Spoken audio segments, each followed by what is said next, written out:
La, la, la, la, la, la, la, la. Oh, what's that? Sorry?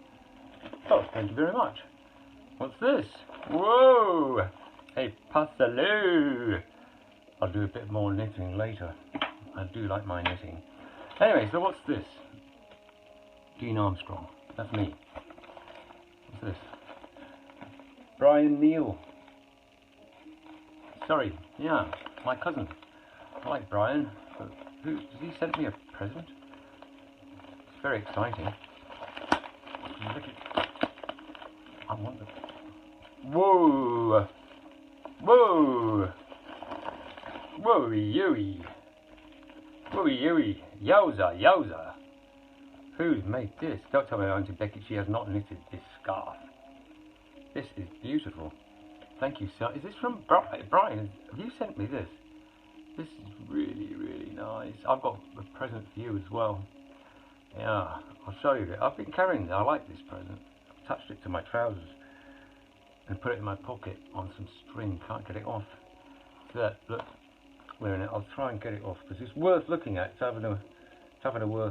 worth having a Google, a deek. Let's have a deek at it. There's an old Yorkshire saying, where there's muck, there's brass. You know? Where there's muck, there's brass.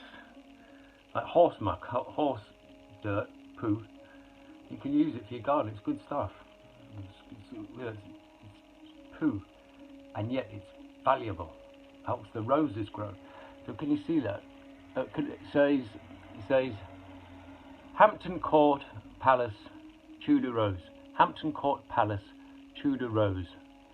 Isn't that beautiful? Isn't that really nice? Attached it to the trousers. It reminds me, where there's muck, there's brass. And this scarf is just absolutely adorable. I love it. I really can't wait for the snow and the ice, the freezing cold weather. How gorgeous is this? It's not coming off my neck. That's it, that's staying there. Ooh, ooh. So it's keeping my neck warm, my throat. And that's what I'd like to talk about, actually. I'd like to talk a little bit about this coronavirus. Because it's a sneaky virus. We breathe it in, goes down into the lungs, past the throat, doesn't tickle or damage or do anything like a cigarette. It doesn't cause any irritation, it just happily goes down. And like a cling film, it's just totally invisible to the subconscious. You can't recognize it. It's just like air, just invisible, an invisible nothing.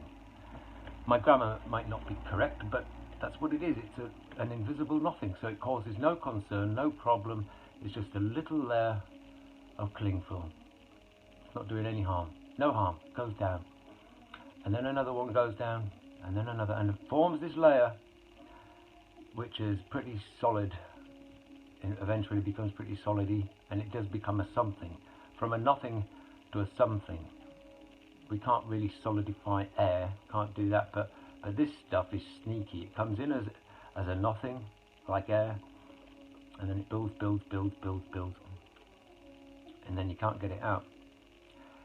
So, I'm suggesting that a good idea is to learn how to trigger the unconscious, subconscious mind to get it out.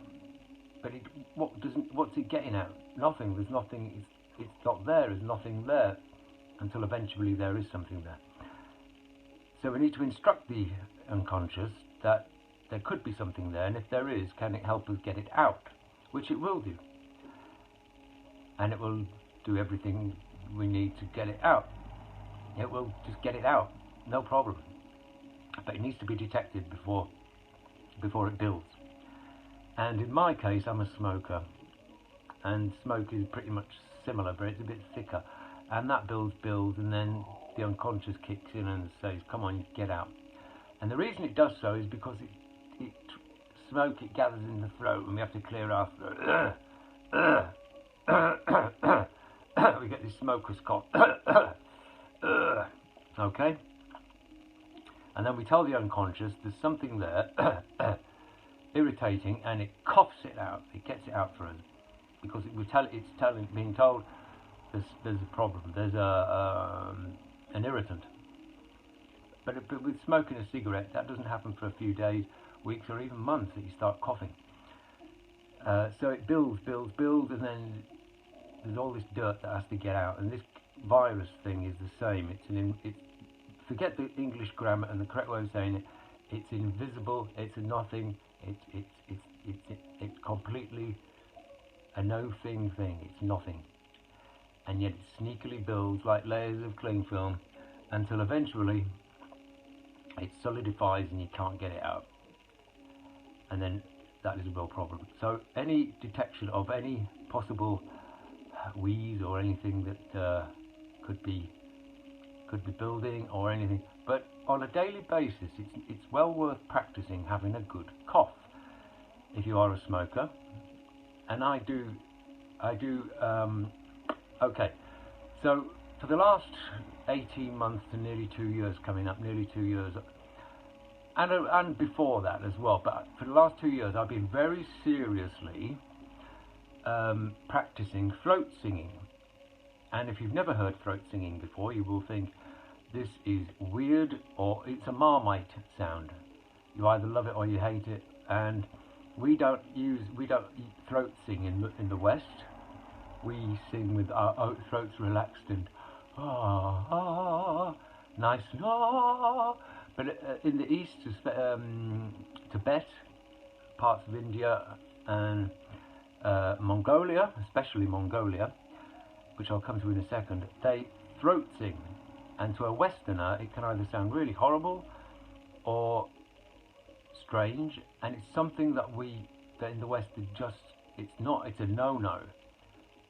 It could damage your vocal cords if you do it wrong, and it's not advised in various whatevers, right? But I personally heard it and love it. I heard a band called Hun Her Tu, H-U-U-N,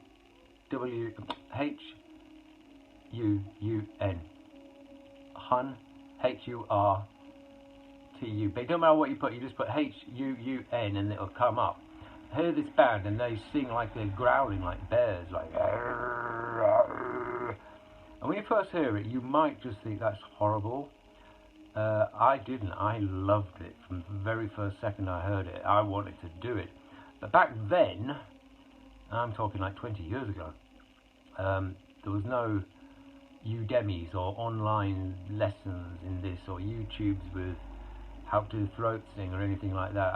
I listened to them and I tried to copy, and it was very frustrating because I couldn't work out how they were doing it from a CD. No imagery, just a CD. And then 2 or 3 years ago I decided to look into it again, and lo and behold, there's videos. YouTube is full of throat singing videos and how to throat sing. And I could show you and demonstrate, but I'm a little bit embarrassed. However, do try it, and when you first try it, it will agitate your vocals and your throat so much you will be coughing up, just coughing. It's your subconscious, your unconscious that deals with all the heartbeats and all the mysterious things that we do without knowing that we're doing it, and telling ourselves to do what we do, but we don't know we're doing it. Is just irritated by this. It's never experienced anything of this kind. And going back to 18 months or whatever, when I started again, I was so sore in the throat. It was bad. And I coughed a lot. Then I got used to it. And now I am used to it, very, very. But still, being a smoker, I still get a build-up of dirt on the lungs. And so I practiced my throat singing, and then after about 10-20 minutes, I can throat sing for hours and hours and hours and hours and hours. All day, I'm talking all day. Literally, I really love the sensation in my chest, in my throat. But what I'm asking you isn't particularly to like it or to become a fan, which you might, and that's great. But just to, on a daily basis, for 1 minute, just for 1 minute, agitate the throat and signal to the unconscious, the subconscious mind, the one that does things in a strange way. Tell it that you've got something in your chest, even if you haven't. Practice coughing. Practice. And you don't know if you're a smoker, you might get stuff up that you didn't realise was there, and if you have got a bit of the virus and little layers, them invisible layers of what we're talking here, if you might have one little layer that might not cause a problem, an issue, nothing's concerned, it's not causing any issue. Don't allow it to build, because it's sneaky. One invisible nothing layer on top of another nothing invisible, on top of another nothing invisible, another nothing, on and on and on until bang! That's it. You're full of this plasticine crap and you can't get it out unless you're very, very fit. So if you're not particularly fit and strong, but it doesn't matter where you are, what level of health, just practice signaling that you need something out. And all I can suggest is, without full demonstration, is that you clear your throat. A gargly clear, so it's a bit continuous, like and contract the throat a bit. This is non-Western. This is here in the West. They would say that is foolish to do this, but make the throat tense.